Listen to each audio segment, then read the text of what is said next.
வணக்கம். காலை நேர பிரதான செய்திகள். விரிவான செய்திகளுக்கு செல்லும் முன்னர் முதலில் தலைப்புச் செய்திகள். 4 வருட காதல் உறவை முறித்துக் கொண்ட இளைஞர் காதலி கொடுத்த அதிர்ச்சி. நாட்டு மக்களுக்கு மத்திய வங்கி விடுவித்துள்ள எச்சரிக்கை. மைத்திரி ஆட்சியில் 27.5 பில்லியன் ரூபாய் மோசடி, நிதி குற்றப்புலனாய்வு பிரிவில் முறைப்பாடு. இஸ்ரேல் ஈரான் போரின் பாதிப்புகளை முற்றிலும் தவிர்க்க முடியாது, பிமல் ரத்நாயக்க தெரிவிப்பு. இஸ்ரேல் மற்றும் ஈரான் இடையே தொடரும் போர் நிலைமை காரணமாக பொருளாதார மற்றும் பிற விளைவுகளை முழுமையாக தவிர்ப்பது சாத்தியமில்லை என்று அமைச்சர் பிமல் ரத்நாயக்க நாடாளுமன்றத்தில் தெரிவித்துள்ளார். இத்தகைய மோதலின் போது மோதல் இடம்பெறும் வலயங்களை தாங்கியுள்ள இலங்கை பிரஜைகளின் பாதுகாப்பினை உறுதி செய்வதற்கான முனைப்புகளை எடுப்பது சாத்தியமானதை தவிர ஏனைய பாதிப்புகளை கட்டுப்படுத்துவது சாத்தியமற்றது எனவும் சுட்டிக்காட்டியுள்ளார். மேலும் ஈரான் இஸ்ரேல் மோதல் கொழும்பு துறைமுகத்தில் கொள்கல நெரிசலை ஏற்படுத்தக்கூடும் என்ற அபாயத்தை அவர் சுட்டிக்காட்டியுள்ளார். கொள்கலின் போக்குவரத்து பின்னடைவு ஏற்பட வாய்ப்புண்டு என்று அவர் எச்சரிக்கை விடுவித்துள்ளார்.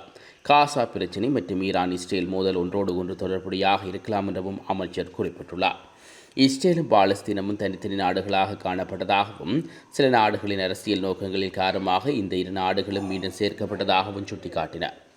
இன்றைய உலகில் காசா என்பது மீதமுள்ள கடைசி காலனியாக இருக்கக்கூடும் எனவும் அவர் வலியுறுத்தியுள்ளார்.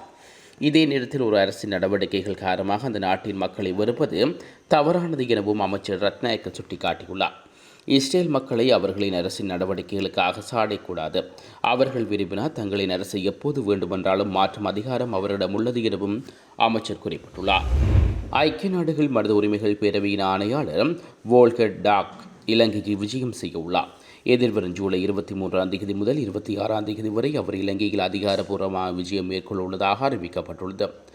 இலங்கை வெளிவிவகார அமைச்சு இன்று இந்த விடயத்தை அறிவித்துள்ளது. இந்த விஜயத்தின் போது அவர் அரசு அதிகாரிகள், சிவில் அமைப்புகள் மற்றும் மனித உரிமைகள் தொடர்பான பிரதிநிதிகள் உட்பட பல தரப்பினருடன் சந்திப்பு நடத்தப்பட உள்ளதாக எதிர்பார்க்கப்படுகிறது. மனித உரிமைகள் நிலைமைகள், நிலையான வளர்ச்சி, மறுசீரமைப்பு மற்றும் சமூக நல்லிணக்க முயற்சிகள் குறித்தும் கலந்துரையாடப்படும் நோக்கில் அவர் இந்த விஜயத்தை மேற்கொள்ள உள்ளதாகவும் தெரிவிக்கப்படுகிறது. வெளிநாட்டு சொத்துக்களை கொள்வனவு செய்வதற்காக மேற்கொள்ளப்படும் முதலீட்டு விளம்பரங்கள் தொடர்பாக இலங்கை மத்திய வங்கி அறிக்கை ஒன்றை வெளியிட்டுள்ளது. இலங்கையில் வாழும் மக்கள் வெளிநாட்டு அசையா சொத்தில் முதலீடுகளை ஊக்குவிக்கின்ற விளம்பரங்கள் அண்மைக்காலமாக அச்சு மற்றும் சமூக ஊடகங்களில் வெளியிடப்படுவதை இலங்கை மத்திய வங்கி அவதானத்தில் கொண்டுள்ளது. இத்தகைய முதலீடுகளுக்கான வெளிநாட்டு நிதி திட்டமிடலை பெறுவதற்கான வழிகாட்டலையும் இவ்விளம்பரங்கள் வழங்குகின்றன.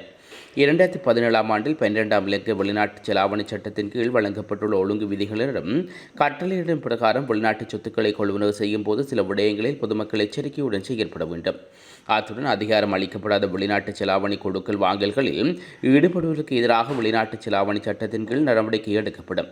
மேலும் வெளிநாட்டு செலாவணி கொடுக்கல் வாங்கலில் ஈடுபட்டவர்கள் கவனத்தில் கொள்ள வேண்டிய விடயங்கள் குறித்து மத்திய வங்கி வெளியிடப்பட்ட அறிக்கையில் கீழ் இணைக்கப்பட்டுள்ளது. முன்னாள் ஜனாதிபதி மைத்திரிபால சிறிசேனவின் ஆட்சி காலத்தில் ஜனாதிபதி நிதியிலிருந்து 27.5 மில்லியன் ரூபாய் தவறாக பயன்படுத்தப்பட்டுள்ளது என்று நிதி குற்றப்புலனாய்வு பிரிவில் இன்று முறைப்பாடு பதிவு செய்யப்பட்டுள்ளது. எப்பாவல கூட்டுறவு சங்கத்தின் துணைத் தலைவர் PV லக்ஷ்மண் ஜெயவர்தன இந்த முறைப்பாட்டை பதிவு செய்துள்ளார்.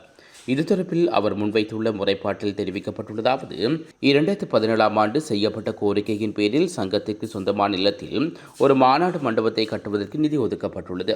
2019 ஜனவரியில் கட்டுமான பணிகள் தொடங்கப்பட்டன. மேலும் வளாகத்தில் இருந்த பல கடைகள், அவற்றின் கதவுகள், ஜன்னல்கள், கூரை தாள்கள் மற்றும் இருக்கைகள் அகற்றப்பட்டுள்ளன. இத்திட்டத்திற்கான மதிப்பிடப்பட்ட செலவு 130 மில்லியன் ரூபாய் என்றாலும் இது ஆரம்பத்தில் 73 மில்லியன் ரூபாய் மற்றும் இலங்கை இராணுவத்தின் ஒத்துழைப்புடன் ஆரம்பிக்கப்பட்டது. இந்த திட்டத்துக்காக மொத்தம் 27.5 மில்லியன் ரூபாய் இறுதியில் விடுவிக்கப்பட்டது. ஆனால் திட்டம் முழுமையடையாமல் உள்ளது. இந்த திட்டத்தில் பொது நிதி தவறாக பயன்படுத்தப்பட்டுள்ளது.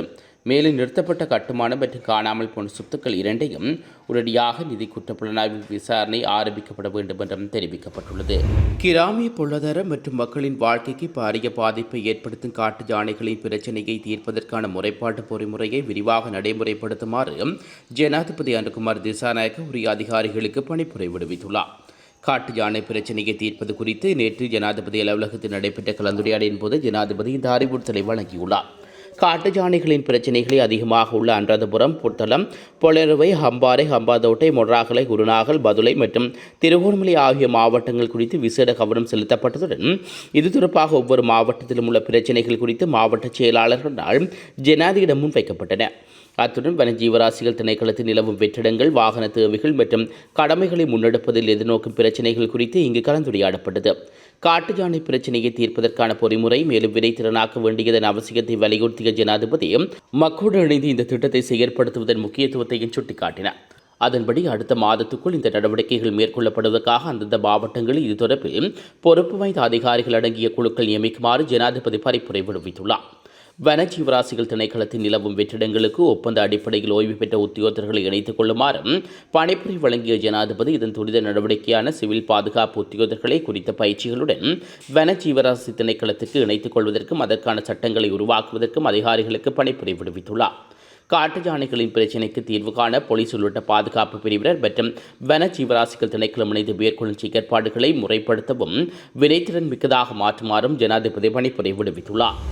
வவுனியா மாநகர சபைக்கு உரித்தான மாடு வெட்டும் தொழுவத்தில் சுகாதார சீர்கேடுகள் நிலவுவதை அவதானித்து அதனை நேரச் சென்று அவதானித்த மாநகர துணை முதல்வர் பரமேஸ்வரன் காத்தீபன் அதிரடி உத்தரவை பிறப்பித்துள்ளார்.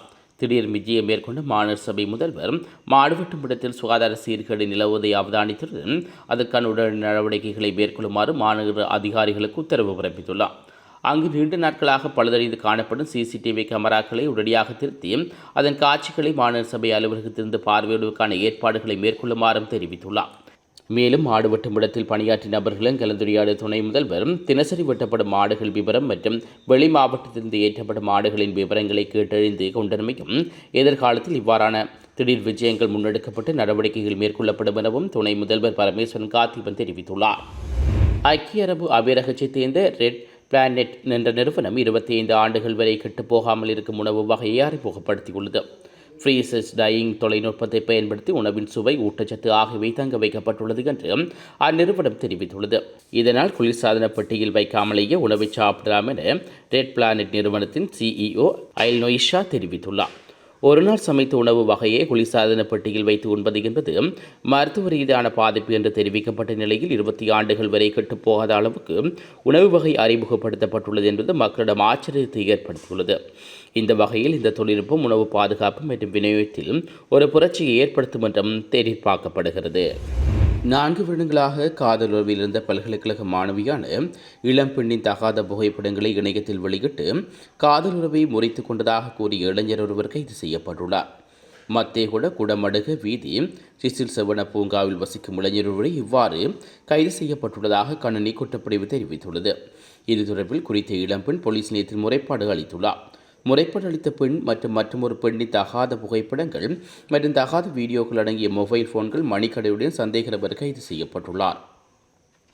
தெற்கு மாகாணத்தைச் சேர்ந்த 26 வயதான குறித்த பெண் மேலதிக கல்விக்காக 2022ஆம் ஆண்டு கோகாகமையில் உள்ள ஒரு தனியார் பல்கலைக்கழகத்தைச் சேர்ந்துள்ளார். இதன்போது அதே பல்கலைக்கழகத்தில் படிக்கும் குறித்த இளைஞரை சந்தித்து பின்னர் காதல் உறவை வளைத்துக் கொண்டதாக போலீசார் தெரிவித்துள்ளனர். வீதியில் பயணித்துக் கொண்டிருந்த கார் கட்டுப்பாட்டை இழந்து சுவர் மீது மோதியதில் 4 காயமடைந்துள்ளனர். இவ்விபத்து சம்பவம் குருநாகல் கெட்டியாப்புள்ள நுவகொட சந்தையில் நேற்று மாலை நடைபெற்றுள்ளது. விபத்தில் 4 பேர் காயமடைந்து குளியாப்பட்டி வாதார வைத்தியசாலையில் அனுமதிக்கப்பட்டதாக கெட்டிப்புள்ள போலீசார் தெரிவித்துள்ளனர். மோட்டார் காரில் பயணித்துக் கொண்டிருந்த வேளை கட்டுப்பாடு இழந்து அருகிலுள்ள சுவர் மீது மோதியதில் இந்த விபத்து நிகழ்ந்தது என்று போலீசார் தெரிவித்துள்ளனர். விபத்து தொடர்பான மேலதிக விசாரணைகளை கெட்டிப்புள்ள போலீசார் முன்னெடுத்துள்ளனர்.